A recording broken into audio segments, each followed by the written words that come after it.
Ho, ho, ho! Papai Noel chegou! Como não reconhecer a fala mais marcante do Natal, não é? Desde muito pequenos, os nossos pais sempre nos falam que precisamos nos comportar o ano inteiro para que o Papai Noel traga presentes. E, de fato, isso funciona com muitas crianças.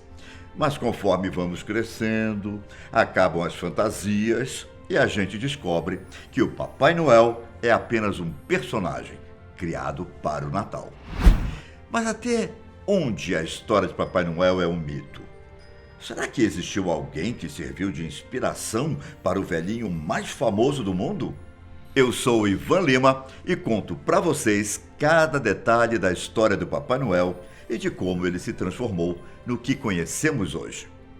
Bom, Papai Noel é um velhinho rechonchudo, das bochechas rosadas, que usa uma roupa vermelha e que traz muitos presentes aos lares das crianças bem comportadas, não se esqueça disso. Na versão mais conhecida, o Papai Noel vive no Polo Norte, com a Mamãe Noel, incontáveis elfos mágicos e com várias renas voadoras.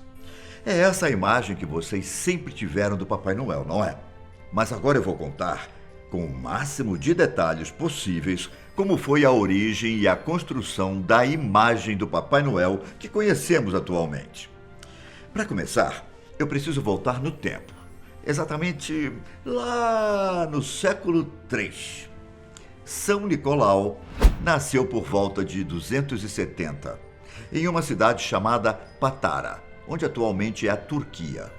Filho de pais ricos, Nicolau frequentemente ajudava os pobres. Dizem que os seus pais eram cristãos fervorosos, que o educaram na fé. Ao morrerem, deixaram para Nicolau uma fortuna considerável, que ele pôs imediatamente a serviço dos necessitados. Reza a lenda que, nesse tempo, as famílias que não tinham dinheiro para pagar o dote da filha mais velha eram obrigadas a vendê-las para a prostituição. Quando isso acontecia com algum de seus vizinhos, São Nicolau doava ouro da sua rica família para conseguirem pagar o dote. Ele colocava o ouro dentro das meias, que ficavam secando do lado da lareira. Isso faz te lembrar alguma coisa?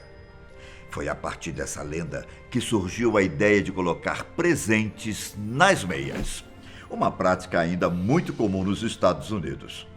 Foi por causa de episódios como este que a fama de São Nicolau começou a se espalhar. Ele entregava presentes tarde da noite, geralmente sempre de forma anônima. Além da fama de ser solidário, São Nicolau também ficou muito conhecido por defender a fé. São Nicolau se tornou bispo de Mira, com apenas 30 anos de idade, e de uma forma bem inesperada. Quando o bispo de Mira faleceu, em pouco tempo os sacerdotes discutiam sobre quem o devia substituir, já que, na época, a nomeação dos bispos ainda não era feita diretamente pelo Papa. Eles decidiram colocar tudo nas mãos do Espírito Santo e resolveram que o próximo bispo seria o primeiro que entrasse no templo. E adivinha? Quem entrou foi Nicolau, que se tornou o bispo de Mira. Existe uma passagem polêmica e, ao mesmo tempo, engraçada sobre o bispo Nicolau. Durante o concílio de Nicéia, em 325, mais de 300 bispos debatiam sobre a natureza da Santíssima Trindade. Quando Ário disse uma terrível heresia, desonrando a pessoa divina de Jesus Cristo e a maternidade divina de Nossa Senhora, São Nicolau deu-lhe uma bufetada na boca. A agressão rendeu algumas consequências, mas no final ele foi perdoado. Nicolau morreu no ano de 343, mas sua morte não impediu que ele ficasse famoso no mundo inteiro. Durante a vida, Nicolau foi associado a muitos milagres, principalmente por marinheiros, que diziam que as orações para São Nicolau faziam o mar se acalmar. Por isso, ele foi considerado o padroeiro e protetor de muitos tipos de pessoas, desde marinheiros até prisioneiros. Sua morte também está repleta de histórias. Dizem que quando ele morreu, seu corpo foi sepultado em Mira. A lenda diz que um líquido perfumado começou a escorrer do seu túmulo. E uma única gota desse líquido podia curar qualquer pessoa.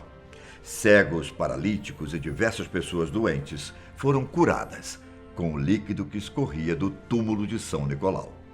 No ano de 1082, durante as Cruzadas, o corpo de São Nicolau foi roubado por marinheiros e levado para Bari, na Itália. E até hoje, todos os anos, o povo da cidade de Bari reconstitui a chegada do corpo de São Nicolau. Outra história muito conhecida, que fez São Nicolau se tornar o patrono das crianças, aconteceu na Idade Média. Ele apareceu em uma estalagem onde um guarda tinha acabado de matar 3 garotos e colocado seus corpos desmembrados em barris. O bispo não apenas sentiu o crime, mas ressuscitou as vítimas. Por volta de 1200, Nicolau ficou conhecido por ser o patrono das crianças e portador de presentes mágicos. Por centenas de anos, Nicolau foi o motivo de celebrações centradas em seu dia de festa, o dia 6 de dezembro. No século XII, por exemplo, um grupo de freiras francesas se sentiram inspiradas por São Nicolau e começaram a distribuir doces no dia de sua morte. Com isso, a doação de doces passou a ser relacionada ao falecido bispo. A lenda diz que São Nicolau deixava doces para as crianças boas e um chicote para amedrontar as crianças que não se comportavam muito bem. Durante muitos anos, Nicolau foi o santo mais popular de toda a Europa. Mesmo após a Reforma Protestante, quando a veneração dos santos começou a ser desencorajada, São Nicolau manteve uma reputação positiva, especialmente na Holanda. Mas afinal, como foi que surgiu a imagem do Papai Noel? Como ele foi relacionado com São Nicolau, por exemplo? Por volta de 1700, imigrantes holandeses abriram uma igreja de São Nicolau, em Nova Amsterdã. Depois, abriram outra igreja em Nova York, que foi chamada de Santa Claus.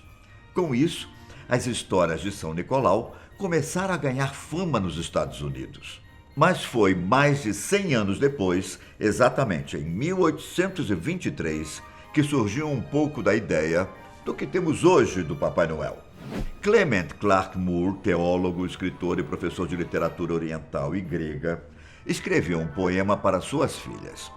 O poema foi chamado de Uma Visita de São Nicolau. Tendo o conhecimento do poema, uma mulher chamada Harriet Butler o levou para um jornal de Nova York, que publicou o poema no Natal daquele mesmo ano. O poema se tratava de um pai de família que, na véspera de Natal, escutou um barulho no quintal. Quando o pai olhou pela janela, ele avistou um trenó, cheio de presentes e puxado por 8 pequenas renas. Um velhinho então desceu do trenó, subiu no telhado da casa e desceu pela chaminé, para deixar os presentes dentro da casa. Depois, o velhinho saiu da casa pela mesma chaminé, o que fez com que suas roupas ficassem repletas de fuligem. O pai da família soube, naquele momento, que quem tinha visitado sua família era São Nicolau. O poema descrevia o santo de cabelo e barba tão brancas quanto a neve, as bochechas rosadas e o nariz que se parecia uma cereja, rosto largo e uma barriga tão saliente que se mexia como uma tigela cheia de gelatina. Esse poema foi fundamental para a criação do mito do Papai Noel. Na verdade, foi esse poema que definiu a verdadeira lenda do velhinho do Natal, incluindo sua aparência, onde ele chega de trenó, entra pela chaminé, deixa os presentes e depois vai embora. O poema ficou muito famoso e foi traduzido em vários idiomas, e cada cultura o interpreta de uma forma. Mas ainda faltava explicar como era esse Papai Noel. Em muitos lugares, ele era retratado ainda como santo. Em outros, os ilustradores o desenhavam como um homem magro. Foi quando, em 1862, o cartunista Thomas Nast desenhou o Papai Noel para a revista Harper's Weekly. Durante 30 anos, ele fez desenhos do Papai Noel e em cada edição ele acrescentava um acessório diferente. Primeiro, ele indicou que o personagem vivia no Polo Norte. Depois mostrou que na vida pessoal ele lia as cartas enviadas pelas crianças. E foi assim que nasceu o Papai Noel, sendo inspirado por São Nicolau, Clement Moore e Thomas Nast. Mas ainda falta uma última parte da história, que foi crucial para o Papai Noel ser o que ele é hoje.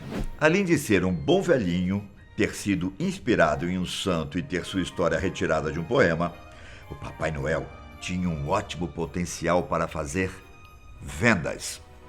E foi aí que, em 1931, a Coca-Cola resolveu fazer uma campanha publicitária com um Papai Noel feliz, saudável e que se tornaria símbolo do Natal.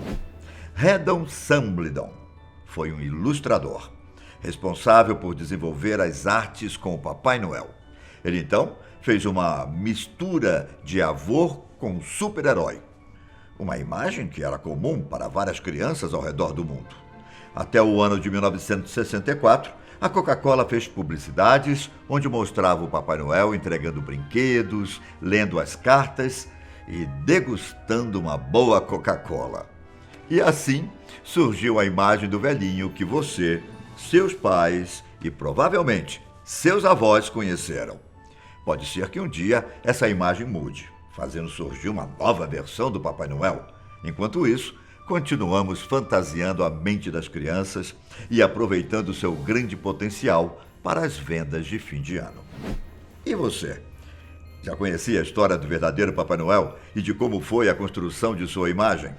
A Fatos Desconhecidos deseja um Feliz Natal para todos vocês. Um grande abraço. Tchau.